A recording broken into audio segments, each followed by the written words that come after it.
Oi pessoal, bom dia, tudo bem? Aqui nós temos a nossa aula de número 7, que vai falar de crônica e lírica, tá? E nós temos aqui alguns tipos de crônica, que tem a descritiva, a narrativa, a dissertativa, narrativa descritiva, a humorística, a lírica, poética e jornalística. Uma vez eu comentei, não sei se vocês se lembram, que geralmente as crônicas no jornal de papel, né, aqueles que antigamente, né, alguns anos atrás, sem o uso constante e permanente da internet, as pessoas compravam lá na banca de jornal e sempre tem um pedacinho de uma crônica ali de um redator conhecido, né? Então sempre tem um pedacinho. E aí sempre entram esses tipos de crônica, ok? Bom, a crônica retrata um instante da vida cotidiana, que pode ser um acontecimento corriqueiro ou até mesmo banal. Um aspecto simples e uma conversa não impede que a crônica faça às vezes uma crítica até social, que pode ser acompanhada de humor, quando ela mais, no caso, né, seja mais sentimentalista, tratando de assuntos emotivos ou nostálgicos, e é classificada como lírica. Nesse tipo, há o emprego de linguagem poética com o uso da metáfora. Produção de crônica lírica. Para escrever uma crônica, especialmente a lírica, que é mais subjetiva, é importante adotar um ponto de vista. Como você pode ver anteriormente, a crônica Indo de táxi ao aeroporto foca essencialmente a percepção das pessoas. Por exemplo, podem ter visto o mesmo céu que ela, mas não acharem belo. Assim, ao reproduzir a sua crônica, você pode adotar uma perspectiva, ainda que ela seja de uma personalidade fictícia. Para produzir uma crônica narrativa, primeiramente nós temos que considerar os principais elementos que compõem a narração: o enredo, a história, a trama, e aonde temos o tema ou assunto que vai ser abordado, os personagens, as pessoas presentes na história e os que podem ser os principais ou secundários. No nosso caso da crônica argumentativa, é um texto onde a argumentação é vista como principal característica. Esse tipo de crônica é muito usado pelos meios de comunicação, essencialmente os jornais e revistas. O nome crônica tem como origem do latim crônica e do grego cronos, que no caso, tempo. A descritiva já fala, né, pessoal? Caracterizada pela linguagem conotativa e particularizada com captação impressionista, ou seja, é a descrição de seres animados ou inanimados, transmitindo sempre uma ideia dinâmica.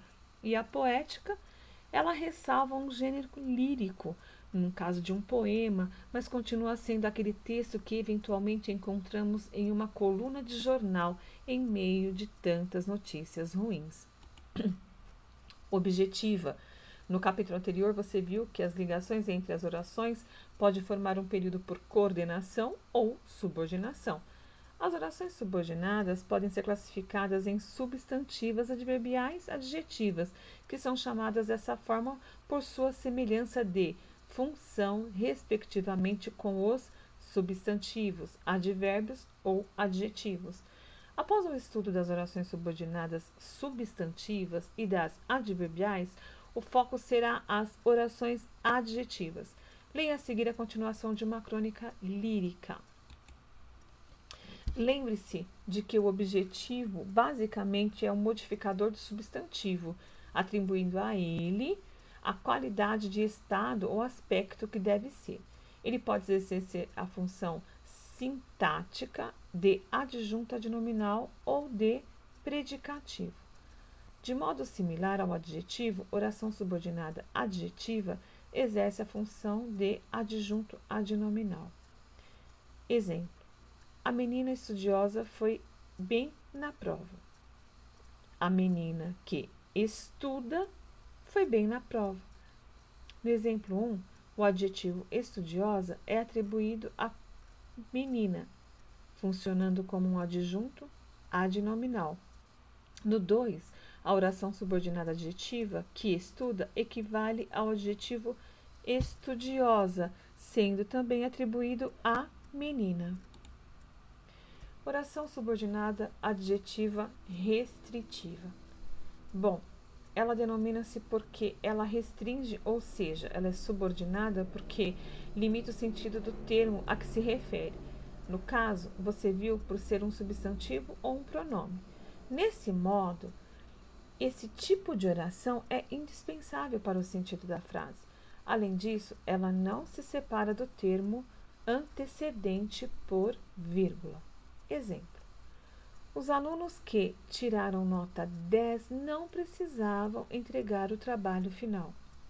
Nesse exemplo, a oração adjetiva limita os alunos que precisam entregar o trabalho final. Não são todos que precisam entregar, somente aqueles que não tiraram a nota 10. Oração subordinada adjetiva explicativa. Bom, já fala tudo, né, gente?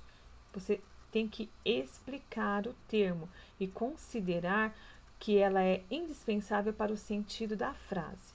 Observe aí um novo exemplo. Os alunos que tiraram nota 10 não precisam entregar o trabalho no final. Os alunos que tiraram nota 10 não precisam entregar o trabalho final. Veja, nos dois exemplos é a mesma frase que eu uso, porém, na segunda ela é separada por vírgulas, ok?